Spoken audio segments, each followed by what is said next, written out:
ഞങ്ങൾ ഈ പോണ പോക്കില്ലേ അത് എവിടേക്കാന്ന് വെച്ചെങ്കിൽ ഗുരുവായൂർക്ക് കണ്ടാ. അപ്പോൾ എൻ്റെ കൂടെ വേറെ ഒരാളും കൂടി ഉണ്ട്. വേറെ ആരുമില്ല, നമ്മൾ ഉണ്ണിക്കുട്ടൻ. ചെക്കനാണെന്ന് വെച്ചെങ്കിൽ പൊളി വൈബിലാണ് കേട്ടോ ബാക്കിലിരിക്കുന്നത്. ഞാൻ എവിടേക്ക് പോയാലും എൻ്റെ കൂടെ ഉണ്ടാവും. ഞങ്ങൾ പോണ വഴി കണ്ട നല്ല ചൂട്, ഒരു രക്ഷയില്ല. ഏകദേശം നമ്മൾ ഗുരുവായൂർക്ക് എത്താറായിട്ടാണ്. നമ്മൾ പടിഞ്ഞാറ് നടക്കുള്ള ജയശ്രീ തിയേറ്ററാണ് ഈ കാണുന്നത്. അതിനകത്ത് നമ്മൾ പടിഞ്ഞാറ് നടന്ന് കണ്ടുകൊണ്ടിരിക്കുന്നത് അതെ ഇത്. അങ്ങനെ നേരെ പോകുന്നത് നമ്മൾ രമണേട്ടൻ്റെ കടയിലാണ്. കാരണം നാളെ ആയില്ലാണ്. അപ്പോൾ ആയില പൂജയ്ക്കുള്ള പൂവ് വാങ്ങിക്കണം. അതിന് വേണ്ടി രമണേട്ടൻ്റെ കടയിൽ കണ്ടു പോകുന്നത്. വടക്കേ നടക്കില്ലാട്ടോ നമ്മുടെ രമണേട്ടൻ്റെ കട.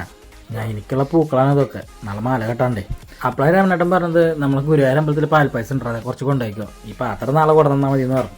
ജസ്റ്റ് തുറന്നു നോക്കിയപ്പോൾ നോക്കിയേ അസല് പാൽപ്പായസം കണ്ടപ്പോൾ തന്നെ ഉണ്ണിക്കുട്ടൻ്റെ മനസ്സിലുള്ള ലഡ്ഡു പൊട്ടിയിട്ടാ. ഒരു രക്ഷയില്ല. അതും കുറച്ച് പൂവൊക്കെ എടുത്തത് അവ ഇറങ്ങിയിട്ടാ. ഞാൻ വരാൻ നേരം കിട്ടില്ല, അപ്ലിക്കും ദേവൻ ഇറങ്ങി. അങ്ങനെ ഞങ്ങൾ നേരെ പോരുകയാണ് കേട്ടാ. ആ സമയത്ത് നോക്കിയാൽ പാൽപ്പായസം പൂവും കൈ പിടിച്ചിട്ട് ചേക്കുന്ന ബാക്കിൽ വൈബടിച്ചിരിക്കുന്നുണ്ട്. പാൽപ്പായസം കിട്ടിയ സന്തോഷത്തിലേ. അങ്ങനെ നേരെ പോകുന്നത് ഇളനീം കടയ്ക്കാ. ഒരു 3 ഇളനീം വേണം. നാളെ ഗുരുവായൂർ പോകുമ്പോഴേ ചേട്ടനോട് പറഞ്ഞ ചെറ്റേക്കാൻ. ചേട്ടൻ പറഞ്ഞു. ചേട്ടൻ വർത്താനത്തിലിരുന്നു തോന്നുന്നുണ്ട്. അപ്പോൾ ഞങ്ങൾ കണ്ടപ്പോൾ ചെത്തുണ്ട് കേട്ടാ. അങ്ങനെ അത് കവറിലേക്ക് ഞാൻ തന്നു കേട്ടാ. അതെടുത്തിട്ട് ഞാൻ എന്ത് ചെയ്തു, വണ്ടിയിൽ വെച്ചു. ആൾക്ക് കാശ് കൊടുത്ത് ഞാൻ നേരെ വീട്ടിലേക്ക് പോകാൻ കേട്ടാ. ഞാൻ വീട്ടിലേക്ക് എത്തപ്പോൾ പാൽപ്പായസം കൊണ്ട് ആളുടെ അടുത്തേക്ക് ഉണ്ണിക്കുട്ടൻ പോയി. എന്നെയൊന്നും വേണ്ട.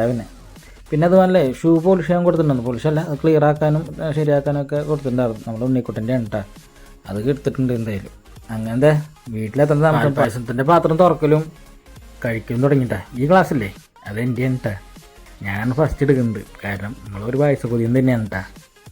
അതിനുശേഷം നമ്മൾ ഉണ്ണിക്കുട്ടൻ്റെ എടുത്ത് കഴിക്കുന്നുണ്ട്. വെയിലിൻ്റെ ചൂടുണ്ടാവാൻ ഷർട്ടൊക്കെ ഊരിട്ടുട്ടാ.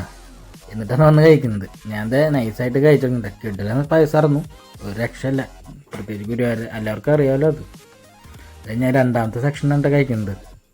കൊള്ളാം, നല്ലൊരു പായസമായിരുന്നു. പിന്നെ ഇതും കഴിച്ചതിന് ശേഷം ഞാൻ നിൽക്കണിടത്തണ്ടാ ഒരു പായസം കൊതിച്ച് വന്ന് കഴിക്കുന്നത്. എൻ്റെ അമ്മേ ഭയങ്കര ഇഷ്ടമായിട്ട പായസം. ഇത് നല്ല മാതിരി കഴിക്കും.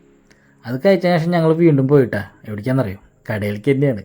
കുറച്ച് കദളിപ്പഴവും കുറച്ച് സാധനങ്ങളൊക്കെ വാങ്ങിക്കാണ്ട് പൂജാ കടയ്ക്കാണ് കേട്ടാ. അത് നമ്മളെ അടുത്ത് തന്നെ പാങ്ങിലേക്കാണ്ടാ പോയത്.